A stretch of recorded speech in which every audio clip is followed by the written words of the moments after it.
atau harus membutuhkan 2 supaya si proses bisnisnya itu meningkat, itu bisa.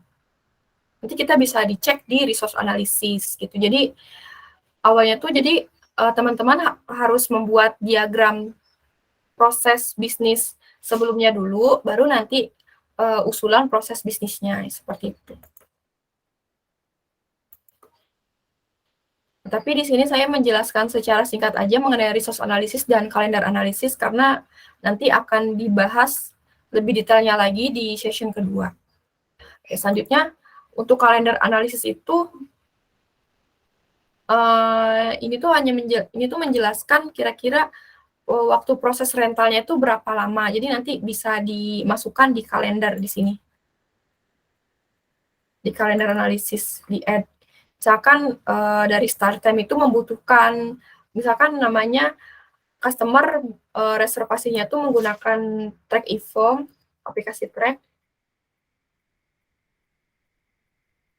Terus nanti start time-nya tuh berapa lama, duration-nya berapa lama. Nah, itu nanti teman-teman bisa lihat di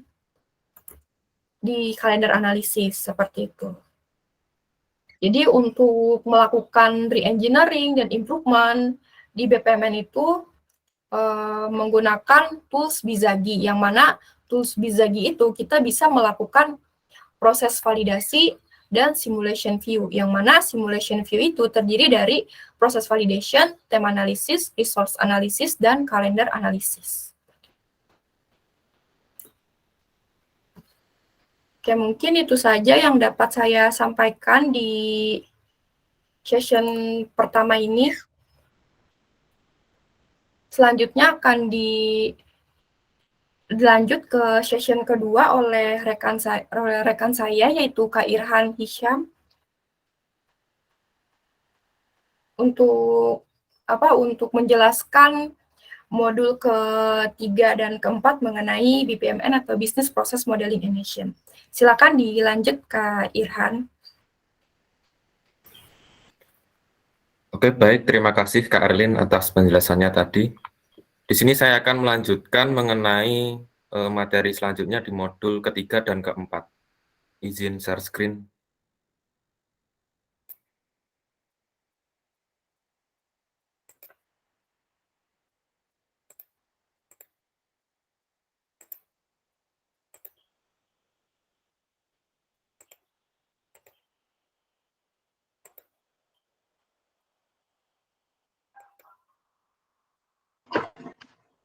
Maaf untuk Kak Erlin, dimatikan dulu sesinya.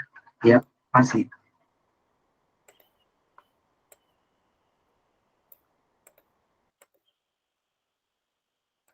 Apakah sudah terlihat share screen saya? Belum, Pak.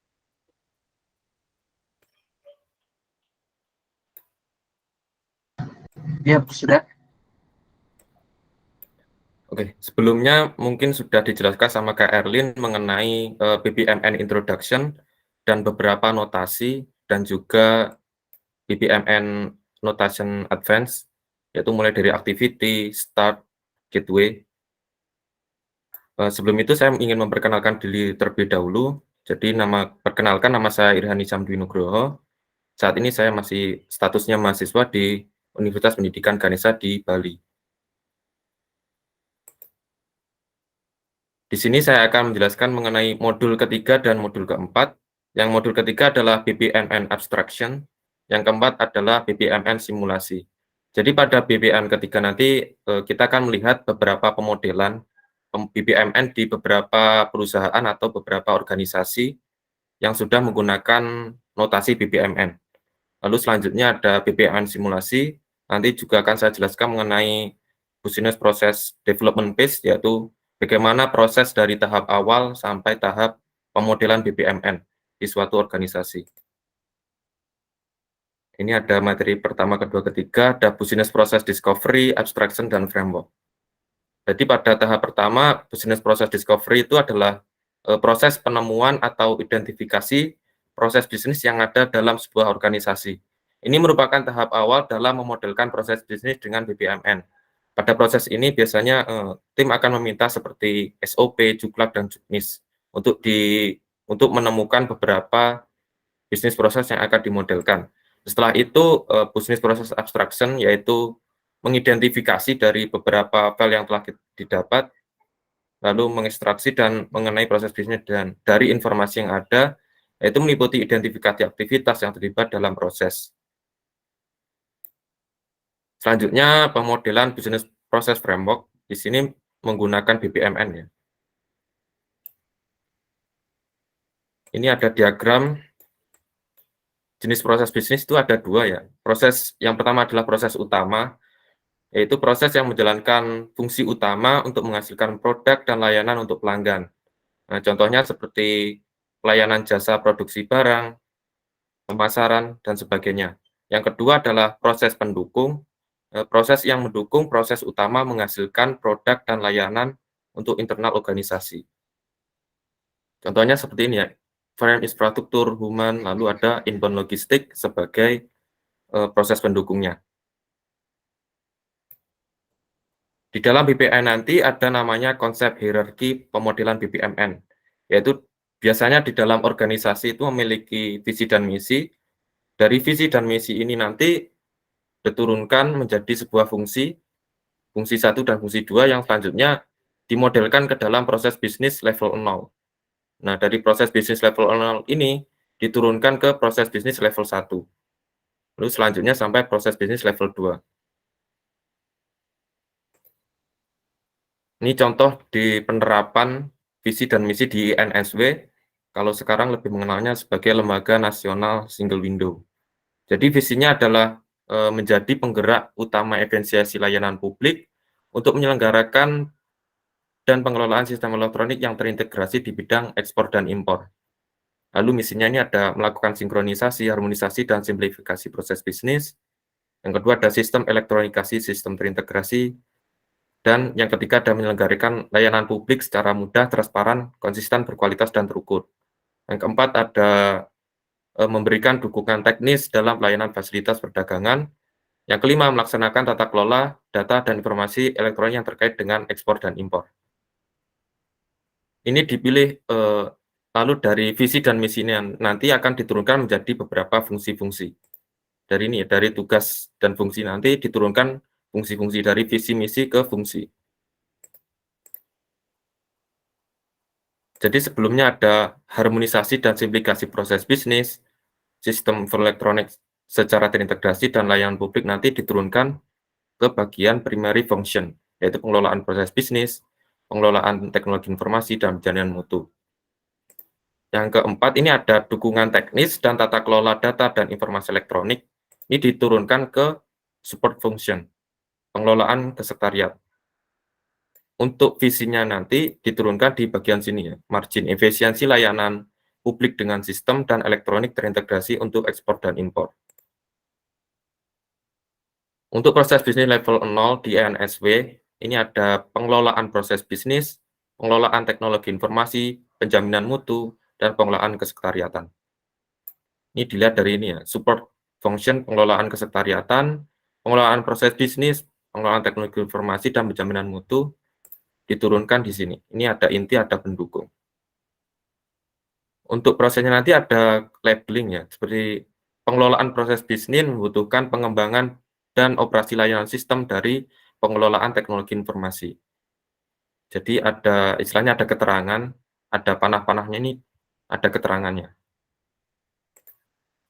Lalu selanjutnya ada proses bisnis level 0 sampai 1 di NSW.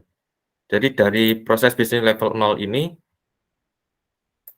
diturunkan ke sini, pengelolaan kesekretariatan, ini ada pengelolaan proses bisnis, ada pengelolaan teknologi informasi. Lalu proses bisnis, pengelolaan proses bisnis itu ada apa saja? Ini ada harmonisasi proses bisnis dan regulatory impact assessment. Ini adalah subproses ya, nanti bisa di double klik langsung menuju ke proses bisnis level 1, yaitu harmonisasi proses bisnis. Dari sebelumnya ketika ini diklik, harmonisasi proses bisnis akan menuju ke proses bisnis level 1. Ini ada tata usaha, ada pengaduan ini ya. Terus ketika diklik harmonisasi dan sinkronisasi proses bisnis, akan menuju ke proses bisnis level 2, yaitu harmonisasi dan sinkronisasi proses bisnis. Ini ketika diklik lagi akan menuju ke proses bisnis level 3. Kalau sudah tidak ada subproses lagi, ini adalah tahap detail atau proses bisnis tahap detail. Dari analisis proses bisnis menerima framework, menerima framework analis dan stakeholder sampai tahap akhir. Selanjutnya ada tugas dan fungsi Kementerian ESDM. Jadi selain visi misi, tugas dan fungsi bisa diturunkan ke fungsi-fungsi untuk dilakukan pemodelan proses bisnis. Yaitu kita melakukan identifikasi seperti menyelenggarakan urusan pemerintah di bidang energi dan sumber daya mineral. Lalu fungsinya ada 8 ya ini. Ada perumusan, penetapan, pelaksanaan kebijakan, lalu pelaksanaan pembimbingan teknis dan supervisi atas pelaksanaan kebijakan. Yang ketiga ada pelaksanaan penelitian dan pengembangan. Yang keempat pengembangan sumber daya manusia. Yang kelima dukungan yang bersifat substantif. Yang keenam dukungan dan administrasi. Yang ketujuh pengelolaan barang. Yang kedelapan pengawasan. Lalu dibuatkan namanya peta proses bisnis level 0. Ini ada beberapa yang sudah. Ini ada inti, ada keterangan, yaitu penelitian pengembangan geologi. Hasil penelitian dan pengembangan geologi ini penelitian dan pengembangan energi. Ini apabila diklik, di pengelolaan mineral dan batu bara, ternyata memiliki tugas dan fungsi lagi. Jadi dari ini diturunkan kembali, dimodelkan kembali ya. Jadi dimulai dari peta proses bisnis level 1, karena peta proses bisnis level 0 telah digunakan di Kementerian ESDM. Jadi langsung ke peta proses bisnis level 1. Ini apabila pembinaan dan pengusahaan mineral diklik akan menuju ke peta proses bisnis level 2, pembinaan pengusahaan mineral. Ini ada pelayanan usaha KK, IUP, IUPK, UP, UPK mineral. Selanjutnya ada peta proses bisnis level 3, yang sebelumnya ini diklik 2 kali akan menuju ke proses bisnis level 3, yaitu pelayanan usaha KK, IUP, IUPK, UP, UPK mineral. Dan selanjutnya ada peta proses bisnis level 4, ini kalau tidak ada subproses sudah berada di level detail. Ini ada mapping, yaitu ini pool yang berisi mengenai data objek. Itulah tadi untuk di beberapa organisasi dan instansi yang sudah menerapkan pemodelan BPMN. Selanjutnya pada modul keempat, saya menjelaskan mengenai Business Process Development Phase. Nanti ada 5 tahap, yaitu yang pertama ada analisis, pemodelan, verifikasi, harmonifikasi, dan simulasi. Ini ada analisis, pemodelan, verifikasi, harmonisasi, dan simulasi. Tahap pertama yaitu Business Process Analysis. Ada 3 metode yang bisa dipakai, yaitu pertama ada Evidence-Based Discovery, yang kedua ada Interview-Based Discovery, yang ketiga ada Workshop-Based Discovery. Jadi pada tahap pertama evidence ini masuknya kita meminta beberapa dokumen seperti SUP, Juklak, dan Juknis, jobdesk di suatu organisasi yang nantinya akan diturunkan di fungsi-fungsi ini. Nah, selanjutnya ada interview, kita bisa ada pertemuan dengan stakeholder tertentu untuk melakukan interview di perusahaannya. Yang workshop, ada pertemuan, sosialisasi atau apa, kita bisa meminta dokumen tersebut. Yang kedua adalah business process modeling, yaitu dari sebelumnya kita meminta dokumen, yaitu kita melakukan pemodelan proses bisnis berdasarkan SOP. Lalu selanjutnya melakukan mapping dimensi, karena biasanya di organisasi itu ada regulasi tertentu, ada aplikasi, data, risiko, dan KPI. KPI atau Key Performance Indicator. Selanjutnya ada namanya diskusi